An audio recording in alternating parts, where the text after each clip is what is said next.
अस्सलामुअलैकुम। फ़िज़िक्स बनी आसान में खुश आमदीद। मैं हूँ डॉक्टर मोहम्मद फैसल मलिक।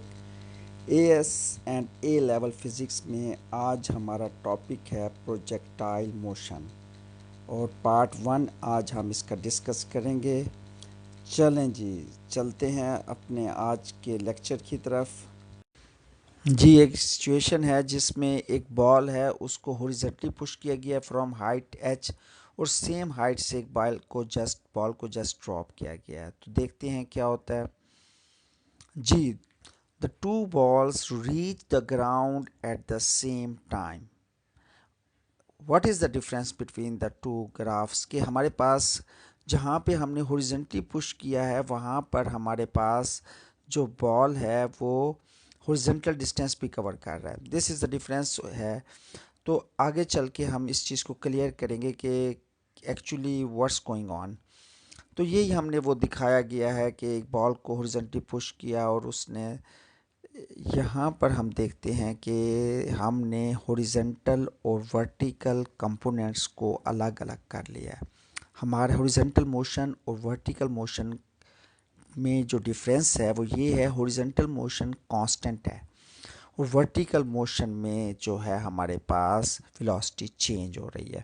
तो फाइंडिंग्स आ गई हमारे पास कि horizontal component of velocity is constant throughout the motion और वर्टिकल मोशन में हमारे पास velocity is increasing by 9.8 metre per second in each second. तो वर्टिकल मोशन जो है हमारे पास वो जस्ट लाइक हमारे पास वो है ही यूनिफॉर्म ग्रेविटेशनल एक्सीलरेशन। तो इस चीज़ को देखते हुए हमने हॉरिजॉन्टल मोशन और वर्टिकल मोशन को अलग अलग डिस्कस करना है और यही हमारा जो है सिनेरियो है प्रोजेक्टाइल मोशन में। जी, यहाँ पर हम एक कंसेप्ट को रिवाइज कर रहे हैं। एक वेक्टर ए है, एंगल थीटा बना रहा है विद एक्स एक्सिस। जी, कॉस थीटा साथ वाला, सामने वाला साइन थीटा, थीटा के साथ वाला यानी horizontal component cos theta, vertical component theta के सामने वाला साइन थीटा। जस्ट यहाँ पर आपको एक मेमोराइज करा दिया गया। तो दोबारा हम उसी सिचुएशन में आते हैं जहाँ पर हॉरिजॉन्टली पुश किया गया और जस्ट ड्रॉप किया गया फ्रॉम हाइट एच और अब हम बेहतर तरीके से जान सकते हैं कि उसका हॉरिजॉन्टल डिस्टेंस कवर करवाना v cos थीटा का काम था। हॉरिजॉन्टल कंपोनेंट ऑफ वेलोसिटी इस v cos थीटा जो कि रिस्पॉन्सिबल बना है उसे हॉरिजॉन्टल डिस्टेंस कवर कराने के। अदरवाइज जो बॉल को ड्रॉप किया गया है हमने उस टाइम भी universal gravitational acceleration uniform gravitational acceleration act कर रही है और बॉल जब हॉरिजॉन्टली पुश किया तब भी यूनिफॉर्म ग्रेविटेशनल एक्सीलरेशन उस पर एक्ट कर रही है। तो फाइंडिंग्स आ गई, v cos theta through out the motion मौजूद रहता है और एक कांस्टेंट वैल्यू होती है उसकी। जी, ये अगेन हम सेम कंसेप्ट्स को रिवाइज कर रहे हैं ताकि बार बार। जी, 30 मीटर पर सेकेंड कांस्टेंट और वर्टिकल कंपोनेंट ऑफ वेलोसिटी इस चूँकि ऊपर जा रहा है 9.8 मीटर पर सेकेंड की डिक्रीज हो रही है वेलोसिटी में हर सेकेंड में। हाईएस्ट पॉइंट पर जाके हम क्या है, सिर्फ we are left with the horizontal component of velocity और फिर वापस आते हुए हमें इंक्रीज हो रहा है हर सेकेंड में 9.8 मीटर पर सेकेंड का। तो इस चीज़ के लिए हमें यहाँ पर हमने मज़ीद वही चीज़ देख ली। इस पिक्चर को जहन में रखना है अपने हर वक्त प्रोजेक्टाइल मोशन के प्रॉब्लम सॉल्व करते हुए। जी अगेन, जी इसमें क्वेश्चन, ये पास पेपर का क्वेश्चन है। इसमें हमें वेलोसिटी टाइम ग्राफ गिवन है ABCD पे। आपको ग्राफ देखते ही पता लग गया है कि आपसे वो पूछना क्या चाहता है कि हॉरिजॉन्टल कंपोनेंट वेलोसिटी में क्या होगा और वर्टिकल कंपोनेंट वेलोसिटी में क्या होगा। तो देखते हैं। एयर रेजिस्टेंस निग्लिजिबल है तो हमारे पास जो हमारी C और D चॉइसेस हैं ये तो वैसे ही हमारे पास कैंसिल हो जाती हैं और हमारे पास जो है हमें पता है कि हमारा हॉरिजॉन्टल कंपोनेंट वेलोसिटी कांस्टेंट होता है तो वर्टिकल कंपोनेंट वेलोसिटी जो है वो हमारे पास यूनिफॉर्म ग्रेविटेशनल एक्सीलरेशन यानी कि लीनियर होगा। तो तो हमारे पास चॉइस इनकोरेक्ट हो गई, क्योंकि वो वर्टिकल कंपोनेंट वेलोसिटी को दिखा रहा है कि वो हमारे पास यूनिफॉर्म है, जो कि नहीं होती। तो ये चॉइस हमारी सही चॉइस है, जहाँ हॉरिजॉन्टल कंपोनेंट वेलोसिटी कांस्टेंट और वर्टिकल कंपोनेंट ऑफ वेलोसिटी जो है हैविंग अ कांस्टेंट स्लोप, यानी कि वो यूनिफॉर्म एक्सीलरेशन के साथ मूव कर रहा है। तो जी नेक्स्ट क्वेश्चन की तरफ बढ़ते हैं। ये एक पास्ट पेपर अगेन क्वेश्चन है। एक गॉल्फ बॉल को प्रोजेक्टाइल किया गया है एट एन एंगल थीटा। तो हम एक हॉरिजॉन्टल टेबल की तरफ आते हैं। हॉरिजॉन्टल और वर्टिकल कंपोनेंट अगेन पूछा गया है।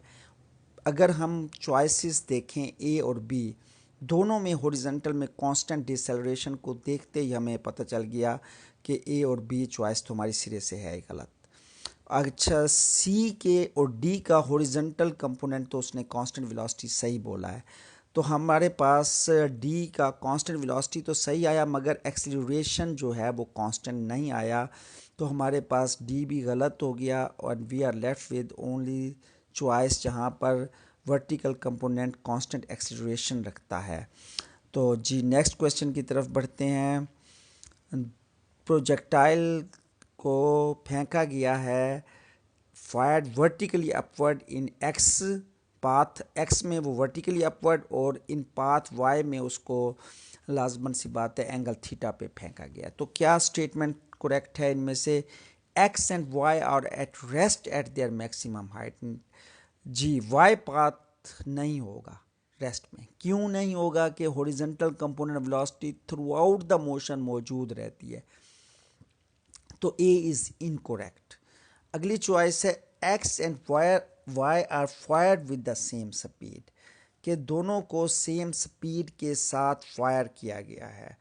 तो सेम स्पीड कैसे हो सकती है?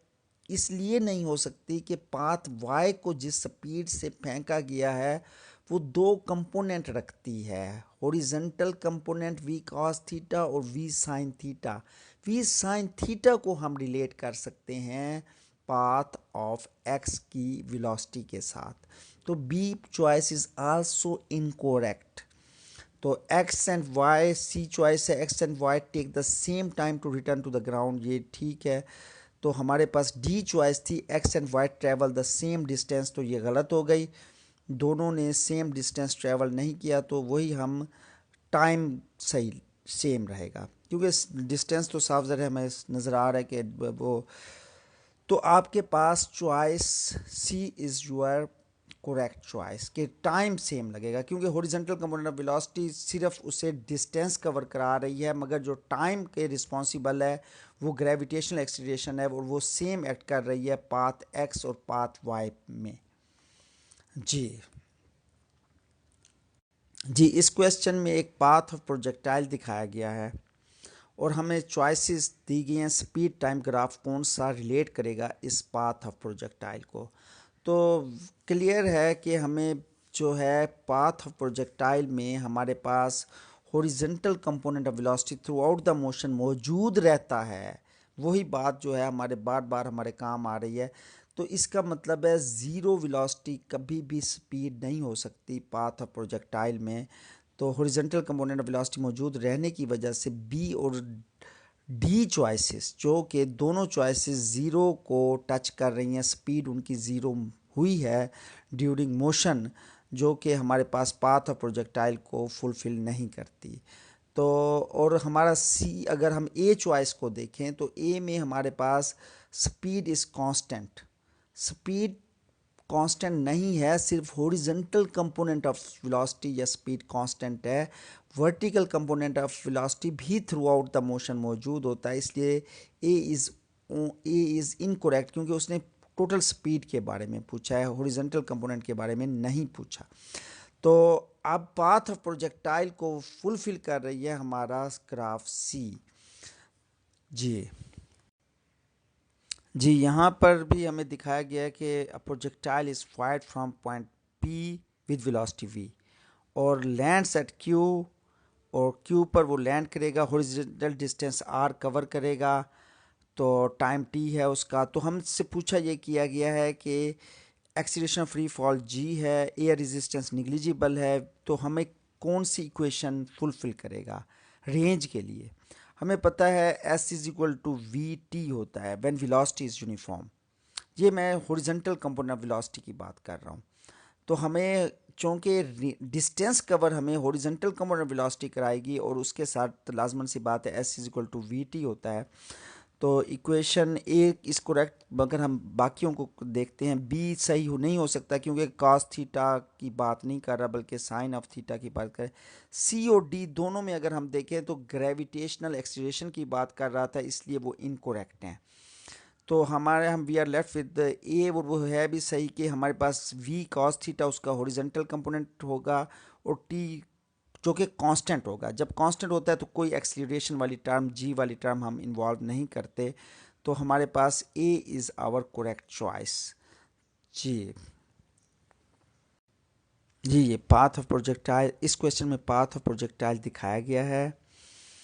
एक पॉइंट पर 23 metre per second horizontal component है, -10.1 metre per second vertical component है। हमसे स्पीड पूछी गई है। You got the idea. Right angle triangle, हमारे पास हाइपोटेनस का square is equal to base का स्क्वायर प्लस परपेंडिकुलर का स्क्वायर, और इस वैल्यूज़ को हम फार्मूले को राइट एंगल ट्रायंगल का जो फार्मूला होता है उसको इस्तेमाल करेंगे और वैल्यूज़ हम पुट करेंगे। तो ये हमारे पास 25.1 metre per second is answer. जी, इस क्वेश्चन में एक बॉल को 45 डिग्री टू द हॉरिजॉन्टल एंग हमने जो है किक किया है, तो वो रिटर्न बैक करती है अपने शॉर्ट फ्लाइट के बाद। तो हमसे पूछा क्या जा रहा है कि what is never zero during the flight of the ball. पूछा था तो ये चाहते हैं नॉट रूटीन में कि व्हाट इज़ ज़ीरो, बट उसने कहा क्या चीज़ ज़ीरो नहीं है। तो चलें जी इस तरह देख लेते हैं। तो उसमें जो हमें पता है कि हॉरिजॉन्टल कंपोनेंट ऑफ वेलोसिटी जो है वो कांस्टेंट होता है, और हॉरिजॉन्टल जो है उसमें एक्सीलरेशन जो है वो हमारे पास ज़ीरो होती है। क्योंकि वो चाहता है कि ज़ीरो ना हो वाला रिजल्ट मुझे दो, तो ए इनकोरेक्ट हो गया। The horizontal component of the velocity चूँकि मौजूद रहती है और कभी ज़ीरो नहीं होती, तो बी हमारा ऑप्शन बनता है करेक्ट। जी, तो सी और डी को हम इसलिए देख लेते हैं कि उससे इंफॉर्मेशन ले लेते हैं क्यों इनकोरेक्ट हैं। तो मोमेंटम का कह रहा है, वर्टिकल कंपोनेंट के मोमेंटम का कह रहा है एम वी। तो जो वर्टिकल कंपोनेंट की वेलोसिटी जैसे बिहेव करेगी वैसे ही मोमेंटम बिहेव करेगा। तो देख लेते हैं जी, हॉरिजॉन्टल कंपोनेंट ऑफ वेलोसिटी तो रहता है, मगर वर्टिकल कंपोनेंट ऑफ वेलोसिटी जो है हमारे पास हाईएस्ट पॉइंट पर ज़ीरो हो जाता है। क्योंकि वो चाहता था ऐसी चीज़ बताओ जो ज़ीरो ना हो, तो सी मोमेंटम भी ज़ीरो हो जाता है और डी भी ज़ीरो हो जाता है। जो नहीं होता ज़ीरो वो सिर्फ हॉरिजॉन्टल कंपोनेंट ऑफ वेलोसिटी था, वो हमारा बी ऑप्शन करेक्ट था। जी, I hope you like the video. हमारी वीडियो देखते रहें, फिज़िक्स बनी आसान चैनल को प्रमोट करें। ओके, अल्लाह हाफिज़।